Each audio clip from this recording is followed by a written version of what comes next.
Hello ಗೆಳೆಯರೆ, welcome back to my video. Okay, ಈ ಒಂದು ವಿಡಿಯೋ SSP ಸ್ಕಾಲರ್ಶಿಪ್ ಅಪ್ಡೇಟ್ಗೆ ಆಗಿರ್ತದೆ. ಸರಿ, ಯಾರೆಲ್ಲ 2024-25 ಸ್ಟೂಡೆಂಟ್ ನೋಡ್ತಾ ಇದ್ರೋ, ಈಗಾಗಲೇ ಈ ಹಿಂದೆ ಅಪ್ಲಿಕೇಶನ್ ಹಾಕಿ ಮಧ್ಯದಲ್ಲೇ ಬಿಟ್ಟು, ಇಟ್ ಮೀನ್ಸ್ 2ನೇ ಹಂತ 3ನೇ ಹಂತ ಬಂದುಬಿಟ್ಟು ಯಾರೆಲ್ಲ ಸ್ಟಾಪ್ ಮಾಡಿದ್ರು ಅವ್ರಿಗೂ ಕೂಡ, ಮತ್ತು ಈಗ ಹೊಸದಾಗಿ ಯಾರೆಲ್ಲ SSP ಸ್ಕಾಲರ್ಶಿಪ್ ಹಾಕಬೇಕು ಅಂತ ಇದ್ರೋ ಅವ್ರಿಗೂ ಕೂಡ ಆಗಿರ್ತದೆ. ಸರಿ, ಈಗ ವಿಷಯ ತಿಳ್ಕೊತ ಹೋತಂತಂದ್ರೆ ಲಾಸ್ಟ್ ಡೇಟ್ ಯಾವಾಗಪ್ಪ ಅಂತ ನೋಡೋದಂತಂದ್ರೆ ಗೊತ್ತಿರುವ ಹಾಗೆ 15/9/2024 ಲಾಸ್ಟ್ ಡೇಟ್ ಅಂತ ಕೊಟ್ಟಿದ್ರು. ಅದು ಮುಗಿದೋಗಿತ್ತು. ಓಕೆ, ಮೊನ್ನೆ ಮುಗಿದಿತ್ತು. ಮತ್ತೆ ಎಕ್ಸ್ಟೆಂಡೆಡ್ ಏನಾದರೂ ಮಾಡ್ತಾರ ಅಂತ ನೋಡ್ತಾ ಇದ್ವಿ. ಓಕೆ, ಯಾವುದೇ ರೀತಿ SSPಲಿ ಏನಂತಂದರೆ ಯಾವುದೇ ರೀತಿಯಾಗಿ ಬದಲಾವಣೆ ಆಗಿದ್ದಿಲ್ಲ. 1-2 ಡೇಸಿಂದ ಏನು ಕೂಡ ಎಕ್ಸ್ಟೆಂಡೆಡ್ ಆಗ್ತಾ ಇರಲಿಲ್ಲ. ಸರಿ, ನಮಗೆ ಗೊತ್ತಿತ್ತು ಓಕೆ ಎಕ್ಸ್ಟೆಂಡೆಡ್ ಖಂಡಿತ ಮಾಡೇ ಮಾಡ್ತಾರೆ ಅಂತಂದು. ಬಟ್ ಏನು ಕೂಡ ಅಪ್ಡೇಟ್ ಆಗ್ತಾ ಇರಲಿಲ್ಲ. ಇವಾಗ ಒಂದು ಗುಡ್ ನ್ಯೂಸ್ ಅಂತಲೇ ಹೇಳ್ಬೋದು. ಯಾಕಂದರೆ ಎಷ್ಟೋ ಹುಡುಗರು ಈ ಸರ್ತಿ ಅಡ್ಮಿಷನ್ ಮಾಡಿಸ್ಕೊತಿರ್ತಾರೆ. ಲೈಕ್ ಈಗ engineering, BS nursing, agriculture, veterinary ಮತ್ತು ಮೆಡಿಕಲ್ ಸ್ಟೂಡೆಂಟ್ಸು ಎಲ್ಲನೂ ಕೂಡ, ಅಂದರೆ KCET ನೀಟ್ ಸ್ಟೂಡೆಂಟ್ಸ್ ಎಕ್ಸಾಮ್ ಬರೆದು ಕೂಡ ಅಡ್ಮಿಷನ್ ಮಾಡಿಸ್ಕೊಳ್ಳೋರು. ಇಟ್ ಮೀನ್ಸ್ ನಮ್ಮ ಚಾನಲ್ ಜಾಸ್ತಿ ನೋಡುವಂಥ ಸ್ಟೂಡೆಂಟ್ಸ್ ಅಂತ ಏನು ಕರಿತೀವಿ, ಅವರೆಲ್ಲರೂ ಕೂಡ ಅಪ್ಲಿಕೇಶನ್ ಓಕೆ ಅಂದರೆ SSP ಸ್ಕಾಲರ್ಶಿಪ್ ಅಪ್ಲಿಕೇಶನ್ ಹಾಕ್ಬೇಕಂದ್ರೆ ಲಾಸ್ಟ್ ಡೇಟ್ ಮುಗಿದೋಗಿತ್ತು. ಹುಡುಗರು ಭಯ ಪಡ್ಕೊಂಡಿದ್ರು, ಅಂದರೆ ಸ್ಕಾಲರ್ಶಿಪ್ ಅಪ್ಲಿಕೇಶನ್ ಕರೀತಾರ ಇಲ್ಲ ಅಂತಂದು. ಓಕೆ, ನಾನು ಹೇಳಿದೆ ಓಕೆ ಖಂಡಿತ ಎಕ್ಸ್ಟೆಂಡೆಡ್ ಮಾಡೇ ಮಾಡ್ತಾರೆ. ಯಾಕಂದರೆ ನೀವು ಒಬ್ಬರೇ ಅಲ್ಲ, ನೀವು ಬರೋಬ್ಬರಿ 2 ಲಕ್ಷ ಸ್ಟೂಡೆಂಟ್ ಇರ್ತಾರೆ. ನಿಮ್ಗೆ ಅವ್ರು ಯಾವುದೇ ರೀತಿ ಮೋಸ ಮಾಡಲ್ಲ, ನಿಮಗೂ ಕೂಡ ಬಿಡ್ತಾರೆ ಅಂತ ಹೇಳಿದೆ. ಸರಿ, ಈಗ SSP ಸ್ಕಾಲರ್ಶಿಪ್ಗೆ ಬಂತಂದರೆ ಓಕೆ, ನಾನು ಪೋರ್ಟಲಲ್ಲಿ ಇದ್ದೀನಿ, ನಿಮಗೆ ಸದ್ಯಕ್ಕೆ ತೋರಿಸ್ತಾ ಇದ್ದೀನಿ. ಓಕೆ, ಇಲ್ಲಿ SSP ಸ್ಕಾಲರ್ಶಿಪ್ ಪೋರ್ಟಲ್ ಇದ್ದೀನಿ. ಇಲ್ಲಿ ಕಾಣಿಸ್ತಿದೆ ನೋಡಿರಿ, 2024-25 ಸಾಲಿನ ಮೆಟ್ರಿಕ್ ನಂತರ ವಿದ್ಯಾರ್ಥಿ ವೇತನಕ್ಕೆ ಅರ್ಜಿ ಸಲ್ಲಿಸಲು ಇಲ್ಲಿ ಕ್ಲಿಕ್ ಮಾಡಿ ಅಂತಂದು. ಫಸ್ಟ್ ಆಫ್ ಆಲ್ ನೀವು SSP ಸ್ಕಾಲರ್ಶಿಪ್ ಅಪ್ಲೈ ಮಾಡಬೇಕಂದ್ರೆ SSP ID ಕ್ರಿಯೇಟ್ ಮಾಡಿರಬೇಕು. ಸರಿ, ಅವಸರ ಮಾಡಿ ಏನೇನೋ ಮಾಡೋಕ್ಕೋಗ್ಬೇಡ್ರಿ.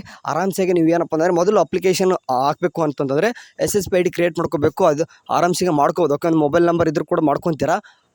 ಬಟ್ ಏನಪ್ಪ ಅಂದರೆ ಇವಾಗಲೇ ಮಾಡೋಕ್ಕೆ ಹೋಗ್ಬೇಡ್ರಿ. ಬೇಕಾದರೆ ಆರಾಮ್ಸೆ ಮಾಡ್ಕೋಬೋದು, ಅದನ್ನೇನು ಅವಸರ ಇಲ್ಲ. ನೀವು ಅಪ್ಲಿಕೇಶನ್ ಹಾಕ್ತೀನಿ ಅನ್ನೋದಾತಂದರೆ ನಿಮ್ಮೊಂದು ರಿಜಿಸ್ಟ್ರೇಷನ್ ನಂಬರ್ ಬೇಕು. ರಿಜಿಸ್ಟ್ರೇಷನ್ ನಂಬರ್ ಎಲ್ಲಿ ಸಿಗುತ್ತೆ ಅಂತಂದರೆ ನಿಮ್ಮ ಕಾಲೇಜ್ ಕಡೆಯಿಂದ ನೀವು ಅಡ್ಮಿಷನ್ ಮಾಡಿದ ನಂತರ. ಓಕೆ, ಅಡ್ಮಿಷನ್ ಮಾಡಿದ ನಂತರ ಈ ಸದ್ಯಕ್ಕೆ ಪರ್ಮನೆಂಟ್ ಕೊಡಲ್ಲ, ಟೆಂಪ್ರರಿ ಅಂತ ಕೊಡ್ತಾರೆ ನಿಮ್ಗೆ ಅಪ್ಲಿಕೇಶನ್ ಹಾಕೋಕ್ಕೆ. ಈ ಸದ್ಯಕ್ಕೆ ಫಸ್ಟ್ ಇಯರು ಆ ಟೆಂಪ್ರರಿ ರಿಜಿಸ್ಟ್ರೇಷನ್ ನಂಬರ್ನ ನಿಮ್ಮ ಕಾಲೇಜಲ್ಲಿ ಕೊಡ್ತಾರೆ. ಈಗಲೇ ಕೊಡಲ್ಲ, ಅಡ್ಮಿಷನ್ ಮಾಡಿರಿ, ಅಡ್ಮಿಷನ್ ಮುಗಿದಾದ ನಂತರ ಕೊಡ್ತಾರೆ. ಓಕೆ, ಈಗ ನಾನು ಇಲ್ಲಿ ಕಾಣಿಸ್ತೀನಿ ನೋಡಿರಿ, SSP ಸ್ಕಾಲರ್ಶಿಪ್ ಪೋರ್ಟಲಲ್ಲಿದ್ದೀನಿ. ಸರಿ, ಈಗ ನೋಡೋದಂತಂದರೆ ಕಾಣಿಸ್ತಿದೆ. ಓಕೆ, ಫಸ್ಟ್ ಆಫ್ ಆಲ್ ನೋಡಿರಿ, ಇದನ್ನೆಲ್ಲನೂ ಕೂಡ ತಿಳ್ಕೊಂಬಿಡ್ರಿ. ಇವು ಎಲ್ಲನೂ ಕೂಡ ಇಲ್ಲಿ ಏನೇನು ಕಾಣಿಸ್ತೀವಿ ನೋಡಿರಿ, ಇದನ್ನೆಲ್ಲನೂ ಕೂಡ ಡಾಕ್ಯುಮೆಂಟ್ಸ್ ಬೇಕಾಗ್ತಾವೆ, ಅಥವಾ ಈ ಎಲ್ಲನೂ ಕೂಡ ನಿಮಗೆ ಮಾಹಿತಿಗಳು ಅಪ್ಲಿಕೇಶನ್ ಹಾಕುವಾಗ ಕೇಳ್ತಾವೆ. ಸೊ ಹಂಗಾಗಿಬಿಟ್ಟು ಇದನ್ನೆಲ್ಲನೂ ಕೂಡ ರೆಡಿ ಇಟ್ಕೊಂಡ್ರಿ. ಓಕೆ, ಅಂತಂದರೆ ಮೆಟ್ರಿಕ್ ನಂತರ ವಿದ್ಯಾರ್ಥಿ ವೇತನಕ್ಕಾಗಿ ಖಾತೆ ಸೃಜಿಸಿ ಅರ್ಜಿ ಸಲ್ಲಿಸಲು ಅಗತ್ಯ ಇರುವ ಮಾಹಿತಿ ಅಥವಾ ದಾಖಲೆಗಳು. ನೀವು SSP ID ಕ್ರಿಯೇಟ್ ಮಾಡ್ಕೊಂಡು ಅಪ್ಲಿಕೇಶನ್ ಹಾಕ್ತೀನಿ ಅನ್ನೋದಾದರೆ ಇದಿಷ್ಟು ಬೇಕಾಗ್ತವೆ. ಬೇಕಾದ್ರೆ ಒನ್ ಟೈಮು ಸ್ಕ್ರೀನ್ಶಾಟ್ ಹೊಡೆದು ಇಟ್ಕೊಂಡ್ರೆ ಸರಿ. ಅದಾದ ನಂತರ ನಿಮಗೆ ಲಾಸ್ಟ್ ಡೇಟ್ ಅಂತ ಕಾಣಿಸ್ತಿದೆ. ಓಕೆ, ಈಗ last date for application submission ಅಂತ ಕಾಣಿಸ್ತಿದೆ. ಓಕೆ,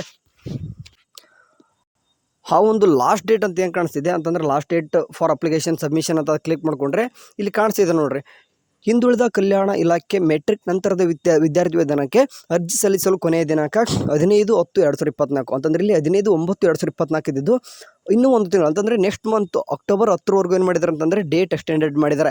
ಇದೆಲ್ಲನೂ ಕೂಡ ಗುಡ್ ನ್ಯೂಸ್ ಅಂತಲೇ ಹೇಳ್ಬೋದು. ಯಾಕಂದರೆ ನೀವು ಅಡ್ಮಿಷನ್ ಆರಾಮ್ಸೆ ಮಾಡಿಸ್ಕೊತೀರಿ ಒಂದು ತಿಂಗಳೊಳಗಡೆ. ಆ್ಯಂಡ್ ಇದನ್ನು ಕೂಡ ಫೈನಲ್ ಇರಲ್ಲ, ಇನ್ನೂ ಸ್ವಲ್ಪ ಎಕ್ಸ್ಟೆಂಡೆಡ್ ಮಾಡೇ ಮಾಡ್ತಾರೆ. ಓಕೆ, ನೀವು ಅವಸರ ಮಾಡ್ಕೊಬಿಡ್ರಿ. ಅವಸರ ಮಾಡ್ಕೊಂಡು ಏನೇನೋ ಎಲ್ಲೆಲ್ಲ ಸಿಕ್ಕಿದ್ದು ಹೋಗ್ಬಿಡ್ರಿ. ಆರಾಮ್ಸೆಗೆ ನೀವು ಸೀಟ್ ಸಿಗೋವರೆಗೂ ಕೂಡ ವೇಟ್ ಮಾಡಿರಿ. ಯಾರೆಲ್ಲ KCET ನೀಟ್ ಸ್ಟೂಡೆಂಟ್ಸ್ ಇರ್ತೀರೋ ಇವಾಗ ಅಡ್ಮಿಷನ್ ಮಾಡಿದ ತಕ್ಷಣ ಅಕ್ಟೋಬರ್ 15ರವರೆಗೂ ಟೈಮ್ ಇದೆ. ಓಕೆ, ನೀವು ಅಕ್ಟೋಬರ್ ಅನ್ನೋಷ್ಟು ಏನಾಗ್ತದೆ ಈಗ ಸೆಪ್ಟೆಂಬರ್ ಎಂಡಿಂಗ್ ಅನ್ನೋಷ್ಟು ಏನಾಗ್ತದೆ, ನಿಮ್ಮೆಲ್ಲನೂ ಕೂಡ ಅಡ್ಮಿಷನ್ ಮುಗ್ತದೆ. ನೀವೇನಪ್ಪ ಅಂತಂದರೆ ಅಕ್ಟೋಬರ್ 14ನೇ ತಾರೀಕು ಕೂಡ ಹಾಕಿದ್ರು ಕೂಡ ನಿಮ್ದು ಎಲ್ಲನೂ ಕೂಡ ಅಪ್ಲಿಕೇಶನ್ ತೊಗೊಳ್ತವೆ. Okay, don't worry. ಆ್ಯಂಡ್ ಈ ಒಂದು SSP ಸ್ಕಾಲರ್ಶಿಪ್ ಅಂತಂದರೆ ನಿಮ್ಗೆ ಏನೇನೆಲ್ಲ ಒಳಗೊಂಡಿರ್ತಂತ ನಿಮ್ಗೆ ಗೊತ್ತಿರಬೇಕು. PE ಕನ್ಸೆಷನ್ ಇರ್ತದೆ. ಓಕೆ, PE ಕನ್ಸೆಷನ್ ಇದ್ರೆ ಬರ್ತದೆ. ಆ್ಯಂಡ್ ರೈತ ವಿದ್ಯಾನಿಧಿ ತೆಗೆದಿದ್ದಾರೆ, ಹೇಳೋಕ್ಕಾಗಲ್ಲ ವಾಸ್ತು ಮತ್ತು ಇನ್ಮೇಲೆ ಮಾಡಿದ್ರು ಮಾಡ್ಬೋದು. ರೈತ ವಿದ್ಯಾನಿಧಿ ಇದರಲ್ಲೇ ಬರ್ತದೆ. ಆ್ಯಂಡ್ ಕೆಲವೊಂದಿಷ್ಟು ಹುಡುಗರು ಇರ್ತಾವೆ. ಓಕೆ, SC ಸ್ಟೂಡೆಂಟ್ಸ್ ಇರ್ತಾರೆ. ಈಗ ನೀವು ಇಂಜಿನಿಯರಿಂಗ್ ಮಾಡಿತ್ತಂದರೆ ಬರೀ 750 ರೂಪಾಯಿ ಕಟ್ಟಿರ್ತಾರೆ. ಬಟ್ ನಿಮ್ಗೆ ಎಲ್ಲನೂ ಕೂಡ ದುಡ್ಡು ಇಲ್ಲೇ ಬರ್ತದೆ. ಓಕೆ, ಅಂತಂದರೆ ನೀವು ಟ್ಯೂಷನ್ ಫೀಸ್ ಅಂತ ಏನು ಕರಿತೀವಿ ಅದನ್ನೆಲ್ಲನೂ ಕೂಡ ಇಲ್ಲೇ ಕೊಡ್ತಾರೆ. ಸೊ ಹಂಗಾಗಿಬಿಟ್ಟು ಭಾಳಷ್ಟು SSP ಸ್ಕಾಲರ್ಶಿಪ್ ಅಂತಂದರೆ ನಿಮ್ಗೆ ಗೊತ್ತಿರುವಾಗೆ ವಿದ್ಯಾಸಿರಿನೂ ಕೂಡ ಇದರಲ್ಲೇ ಬರ್ತದೆ. ಓಕೆ, ಫುಡ್ ಆ್ಯಂಡ್ ಅಕೊಮಡೇಷನ್ ಅಂತ ಏನು ಕರಿತೀವಿ ಅದನ್ನೆಲ್ಲನೂ ಕೂಡ ಇದರಲ್ಲೇ ಇರ್ತದೆ. ಓಕೆ, SSP ಸ್ಕಾಲರ್ಶಿಪ್ ಅಂತಂದರೆ ಒಂದೇ ಅಲ್ಲ, ಭಾಳಷ್ಟು ಇರ್ತವೆ ಇದರಲ್ಲಿ. ಹಂಗಾಗಿಬಿಟ್ಟು ಎಲ್ಲಕ್ಕೂ ಸೇರಿ ಒಂದೇ ಅಪ್ಲಿಕೇಶನ್ ಥರ ಇದು. ಹಂಗಾಗಿಬಿಟ್ಟು ನಮ್ಮ ಕರ್ನಾಟಕದ್ದು ಗೌರ್ಮೆಂಟ್ದು ಇದು ಮಿಸ್ ಆಗಿಲ್ಲ. ಓಕೆ, ನೀವು ಜಸ್ಟ್ ಪಾಸ್ ಆಗಿದ್ದರೆ ಸಾಕು ಈ ಒಂದು ಸ್ಟೂಡೆಂಟ್ಸ್. ಓಕೆ, ನೀವು ಎಷ್ಟೇ ಅಟೆಂಪ್ಟ್ ಆದರೂ ಪಾಸ್ ಆಗಿರಿ, ಎಲ್ಲ ಸ್ಟೂಡೆಂಟ್ಸ್ಗೂ ಬರ್ತವೆ. ಓಕೆ, ಯಾವ ಒಂದು ಸ್ಟೂಡೆಂಟ್ಸು ಕೂಡ ಮಿಸ್ ಆಗಲ್ಲ. ಪ್ರತಿಯೊಂದು ಸ್ಟೂಡೆಂಟ್ಸು ಕೂಡ ಸ್ಕಾಲರ್ಶಿಪ್ ಅನ್ನೋದು SSP ಬಂದೇ ಬರ್ತದೆ. ಓಕೆ, ಅಂದರೆ ಇಷ್ಟು ದಿನ ನೀವು PUC ಅವ್ರಿಗೆ ಏನು ಮಾಡಿದಾರೆ ಅಂತಂದರೆ ಜಸ್ಟ್ ಸ್ವಲ್ಪ ದುಡ್ಡು ನೋಡಿದಾರೆ. ಓಕೆ, ಇನ್ಮೇಲೆ ಏನಾಗ್ತಂದರೆ ಅಂದರೆ ದೊಡ್ಡ ಅಮೌಂಟ ಬರ್ತದೆ. ಸೊ ಹಂಗಾಗಿಬಿಟ್ಟು SSP ಸ್ಕಾಲರ್ಶಿಪ್ ಅಂದ್ರೆ ಗೌರ್ಮೆಂಟ್ ಕಡೆಯಿಂದ ಇರ್ತದೆ, ಯಾವುದೇ ಥರ ಒಬ್ಬರು ಸ್ಟೂಡೆಂಟ್ಗೆ ಮಿಸ್ ಆಗಲ್ಲ. ಆ್ಯಂಡ್ ಇದನ್ನು ಬಿಟ್ಟಾಕ್ಬಿಟ್ಟು ಬೇರೆ ಬೇರೆ ಸ್ಕಾಲರ್ಶಿಪ್ ಕೂಡ ನೋಡೋದಂದರೆ ಲೈಕ್ ಈ ವರ್ಷ ಲೇಬರ್ ಕಾರ್ಡ್ ಸ್ಕಾಲರ್ಶಿಪ್ ಯಾವ ರೀತಿ ಮಾಡ್ತಾರೋ ಗೊತ್ತಿಲ್ಲ, ಅಂತಂದರೆ ಸಪ್ರೇಟ್ ಹೋಗಿಬಿಟ್ಟು ಅಪ್ಲಿಕೇಶನ್ ಹಾಕೋ ಕರಿತಾರೋ ಇದ್ರಾಗೆ ಏನು ಬಿಡ್ತಾರೋ ಗೊತ್ತಿಲ್ಲ, ಅದನ್ನು ಕೂಡ ಮುಂದೆ ತಿಳಿಸ್ತೀವಿ. ಆ್ಯಂಡ್ ಇದು ಒಂದೇ ಅಂತಲ್ಲ, ನಿಮಗೆ ಲಕ್ಷಾಂತರ ಗಟ್ಟಲೆ ಬರುವಂಥ ಸ್ಕಾಲರ್ಶಿಪ್ಸ್ಗಳು ನಿಮಗೆ ಪ್ರೈವೇಟಲ್ಲಿ ಇರ್ತವೆ. ನಿಮಗೆ ಓಕೆ ಒಂದು 20 ಸ್ಕಾಲರ್ಶಿಪ್ ಪ್ರೈವೇಟ್ ಇತ್ತು, ಅದರಲ್ಲಿ ಒಂದಾದ್ರೂ ನಿಮಗೆ ಬಂದೇ ಬರ್ತಿರ್ತಾವೆ. ಸೊ ಹಂಗಾಗಿಬಿಟ್ಟು ಅಂಥ ಸ್ಕಾಲರ್ಶಿಪ್ ನಿಮಗೆ ಹೇಳ್ತಿರ್ತೀವಿ. ಈವನ್ ನಾನು ನಿಮಗೆ ಬೇಕಾದ್ರೆ ಲೈವ್ ಪ್ರೂಫ್ ಕೂಡ ತೋರಿಸ್ಕೊಂಡು ನಿಮಗೆ ಎಲ್ಲನೂ ಕೂಡ ತೋರಿಸ್ತಿರ್ತೀನಿ. ಹಂಗಾಗಿಬಿಟ್ಟು ಯಾರಾದರೂ ನಮ್ಮ ಚಾನಲ್ ಹೊಸದಾಗಿ ಈಗಾದರೂ ಕೇಳ್ಕೊತೀನಿ, ಒಂದು ಸಬ್ಸ್ಕ್ರೈಬ್ ಮಾಡಿರಿ. ಆ್ಯಂಡ್ ವಾಟ್ಸಪ್ ಚಾನಲ್ ಅಥವಾ ಟೆಲಿಗ್ರಾಮ್ ಇದೆ, ಎರಡರಲ್ಲಿ ಒಂದು ಕಡೆ ಆದರೂ ಜಾಯ್ನ್ ಆಗಿರಿ. ಓಕೆ, ಈಗ ಎಲ್ಲನೂ ಕೂಡ ಈಗ ವೀಡಿಯೋ ಅಪ್ಲೋಡ್ ಮಾಡ್ಕೊಂಡು ಕೂರಕ್ಕಾಗ್ತಿರಲ್ಲ. ಒಂದೊಂದು ಟೈಮ್ ನಿಮಗೆ ಹಂಗೆ ಡೈರೆಕ್ಟಾಗಿ ಅದಕ್ಕೆ ಸೆಂಡ್ ಮಾಡಿಬಿಡ್ತೀನಿ. ಲೈಕ್ ಈಗ ಫಾರ್ ಎಕ್ಸಾಂಪಲ್ ಈಗ ಲಾಸ್ಟ್ ಡೇಟ್ ಅಂತ ಈಗ ಒಂದು ವೀಡಿಯೋ ಮಾಡಿದೆ. ಓಕೆ, ನಾನು ಲಾಸ್ಟ್ ಡೇಟು ಅಂತ ವೀಡಿಯೋ ಮಾಡಿದೆ, ಜಸ್ಟ್ ಒಂದು ಸ್ಕ್ರೀನ್ಶಾಟ್ ತೆಗೆದುಬಿಟ್ಟು ವಾಟ್ಸಪ್ಪಲ್ಲಿ ಚಾನಲಲ್ಲೋ ಅಥವಾ ಟೆಲಿಗ್ರಾಮಲ್ಲಿ ಕಳಿಸ್ಬೋದು ನಾನು. ಓಕೆ, ಎಲ್ಲನೂ ವೀಡಿಯೋ ಮಾಡಲಿಕ್ಕಾಗಲ್ಲ. ಸೊ ಹಂಗಾಗಿಬಿಟ್ಟು ಹೋಗ್ಬಿಟ್ಟು ಜಾಯ್ನ್ ಆಗಿರೋ ಅಂತ ಕೇಳ್ಕೊತೀನಿ. ಆ್ಯಂಡ್ ನಿಮಗೆ ಎಲ್ಲ ಥರದ್ದು ಸ್ಕಾಲರ್ಶಿಪ್ ಓಕೆ ನಿಮ್ಗೆ ಲಿಂಕ್ನ ನಾನೇ ಕಳಿಸ್ತೀನಿ ಬೇಕಾದರೆ.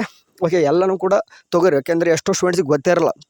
ಈಗ ಕೆಲವೊಂದು ಸ್ಟೂಡೆಂಟ್ಸ್ ಏನಪ್ಪ ಅಂದರೆ ಚೆನ್ನಾಗಿ ಪರ್ಸೆಂಟೇಜ್ ಮಾಡಿರ್ತಾರೆ. ಓಕೆ, ಪರ್ಸೆಂಟೇಜ್ ಮ್ಯಾಗ ಕೆಲವೊಂದಿಷ್ಟು ಸ್ಕಾಲರ್ಶಿಪ್ ಬರ್ತಿರ್ತವೆ. ಅಂಥವ್ನು ಕೂಡ ಮಿಸ್ ಮಾಡೋಕೆ ಹೋಗ್ಬೇಡ್ರಿ. ಪ್ರತಿಯೊಂದು ಅಪ್ಡೇಟ್ ಕೂಡ ಓಕೆ, ನೀವು ಯಾವುದೇ ಒಂದು ಓದ್ತಾ ಇರಿಪ್ಪ. ಓಕೆ, ನೀವು BA ಮಾಡಿರಿ, BCom ಮಾಡಿರಿ, BSc ಮಾಡಿರಿ ಅಥವಾ ಪ್ರೊಫೆಷ್ನಲ್ ಕೋರ್ಸಸ್ ಆದರೂ ಮಾಡಿರಿ, ಎಲ್ಲರಿಗೂ ಕೂಡ ಸ್ಕಾಲರ್ಶಿಪ್ಪು ಬರ್ತಾ ಇರ್ತವೆ. ಅವು ಒಂದು ಕೂಡ ಮಿಸ್ ಆಗ್ಬಿಡೋದು ಅಂತಂದರೆ ಹೋಗ್ಬಿಟ್ಟು ಇವಾಗಲೇ ವಾಟ್ಸಪ್ ಆರ್ ಟೆಲಿಗ್ರಾಮ್ ಜಾಯ್ನ್ ಆಗ್ರಿ ಅಂತ ಹೇಳ್ಕೊತೀನಿ. ಸರಿ, ಕೊನೆಯದಾಗಿಷ್ಟೇ, ಯಾರೆಲ್ಲ ಈಗ ನಮ್ಮ ಚಾನಲ್ ಜಾಸ್ತಿ ನೋಡುವಂಥ ಸ್ಟೂಡೆಂಟ್ಸು ಯಾರು KCT ಆ್ಯಂಡ್ ನೀಟ್ ಸ್ಟೂಡೆಂಟ್ಸು ಒಂದು ತಿಂಗಳು ಎಕ್ಸ್ಟೆಂಡೆಡ್ ಮಾಡಿದರೆ SSP ಸ್ಕಾಲರ್ಶಿಪ್ಪು, ಇದೇ ರೀತಿ ಮುಂದೆ ನಿಮಗೆ ಹಾಸ್ಟೆಲ್ ಅಪ್ಲಿಕೇಶನ್ ಕೂಡ ಎಲ್ಲನೂ ಬಿಟ್ಟಾಗಿ ಹೇಳ್ತಿರ್ತೀವಿ.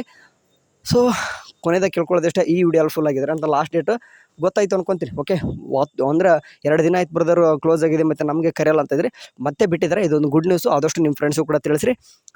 ಸರಿ, ಏನಾದರೂ ಒಂದು ಅಪ್ಡೇಟ್ ಬಂದರೆ ತಿಳಿಸ್ತಿರ್ತೀವಿ. ಅಲ್ಲಿವರೆಗೂ ಚಾನಲ್ ನೋಡ್ತೀರಿ. ಟೇಕ್ ಕೇರ್, ಬಾಯ್.